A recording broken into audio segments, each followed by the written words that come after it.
Olá pessoal, tudo bem? Ontem, pela madrugada, eu fiz um áudio. Eu estava conversando com a minha esposa sobre uma questão que está acontecendo muito hoje na nossa sociedade cristã. E, de fato, me comoveu muito ver muitas pessoas morrendo, se suicidando, desistindo de viver. E aí eu cheguei e pensei num tema interessante para falar sobre isso hoje, que foi: por que a depressão tem matado muitos líderes?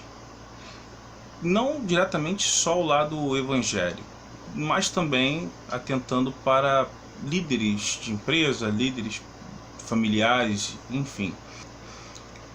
Então, eu analisei, conversando com a minha esposa ali, toda essa situação a qual tem acontecido hoje na nossa sociedade, que temos visto pelas redes sociais. Eu vim com esse tema: por que a depressão tem matado muitos líderes?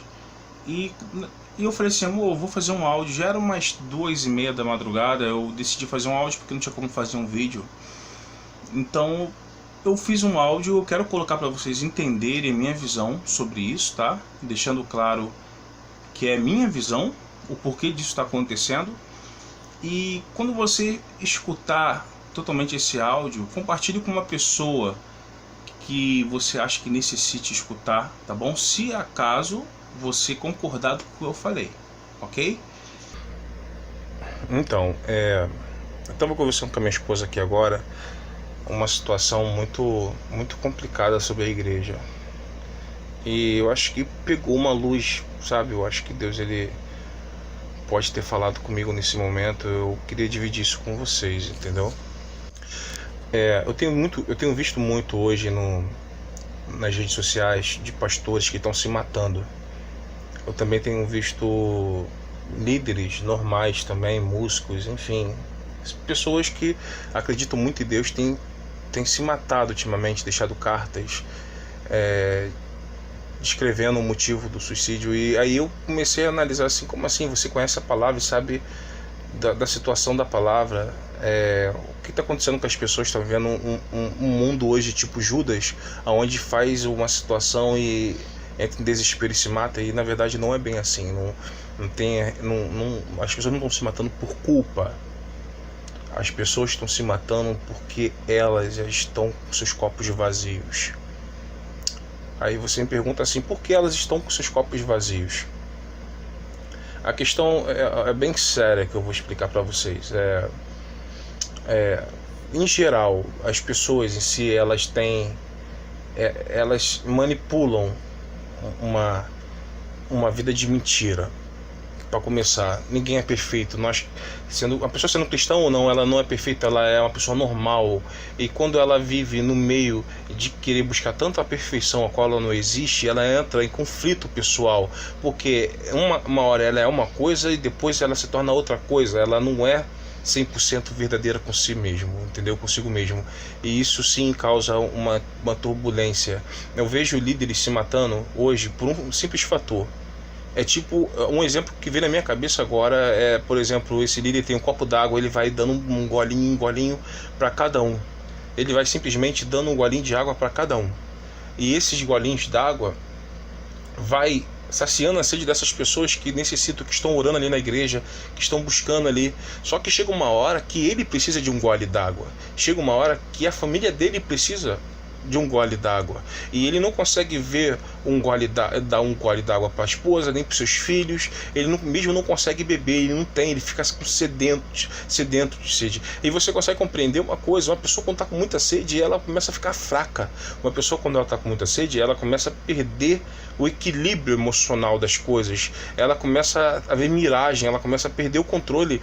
Aí eu começo a perguntar: é muito fácil hoje você culpar os líderes se esse líder não presta, tá largando tudo, não tá nem mais ligando para a igreja, tá desabando, enfim, tá em pecado. É muito fácil falar isso quando um dia você bebeu um gole d'água do copo dele.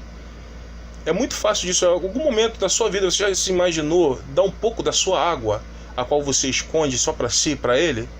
Porque quando você chega em cima de um líder e pergunta se está precisando de alguma coisa, quando você se preocupa com o líder e ora por ele, automaticamente essas bênçãos elas vão vir até você. Você vai estar enchendo o copo dele também, você vai estar alimentando ele. As pessoas são individualistas, elas querem receber demais na igreja e não querem também cooperar para ajudar. Acha que só quem sobe em cima do púlpito que é responsável por todo mundo e ele que se dane. Não é bem assim não. Todos nós somos seres humanos direitos a erro. Então quando você passa a julgar, geralmente você já bebeu o copo daquela água ali. Você já se aproveitou em alguma parte daquela pregação ali.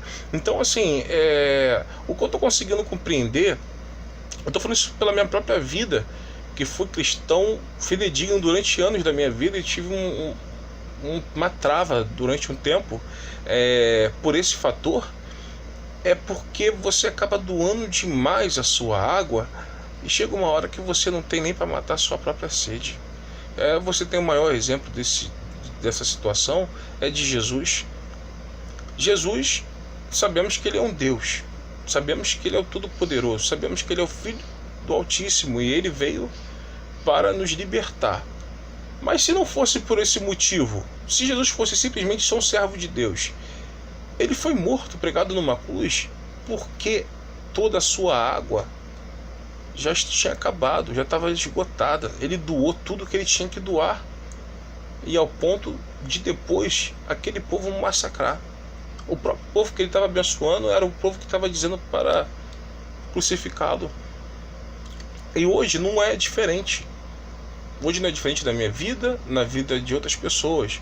Não é só porque existe um cargo dentro de uma igreja onde tem um pastor, onde tem um presbítero, um evangelista, músico, etc., que tem que ser comparado de maneira diferente e aqui que está sentado no banco. Isso não quer não, todos nós somos humanos, todos nós sofremos, só que temos responsabilidade. Mesmo que você se sente no banco, você também tem responsabilidade. Às vezes não é com a igreja, mas sim com seus filhos, com seu marido, ou com sua esposa, ou no seu trabalho, não importa. Mas todos nós nessa vida temos responsabilidade. E todos nós gostamos de ser reconhecidos. Todos nós precisamos de apoio em uma parte da nossa vida. Então, se em vez de cobrar aquele que está com o copo vazio, vai lá e pega um pouco da sua água e coloque no copo dele, no copo dela. Faça a sua parte também, em vez de ficar falando. Porque enquanto a gente continua falando dessas pessoas, tem servos de Deus aí morrendo a beça aí, ó, por falta de apoio. Aí fala assim, mas a depressão é o mal do século, tá vindo agora. Não, depressão já existe há muito tempo e já começou bem antes de Cristo. Vai lá, vai entender a passagem de Elias, lá que você vai compreender que ninguém decide falar, orar a Deus pedindo para morrer e ficar dentro de uma caverna para dormir durante um bom tempo. Presta bem atenção, depressão já existe há muito tempo. Depressão geralmente é em cima de pessoas que têm muita capacidade de crescimento, muita capacidade de querer mudança, são pessoas que sonham muito alto, pessoas que querem muito fazer a vida dar certo e geralmente pessoas que não são egoístas, que sempre estão pensando no próximo. Depressão geralmente ataca pessoas assim, que sempre querem um bem ao próximo, querem crescimento, querem ajudar pessoas. E por quê? Em cima dessas pessoas, por que elas têm depressão se elas sempre querem o bem? É porque elas não são retribuídas da mesma forma. Porque quando você se doa muito e você não recebe nada, o que acontece é falecimento.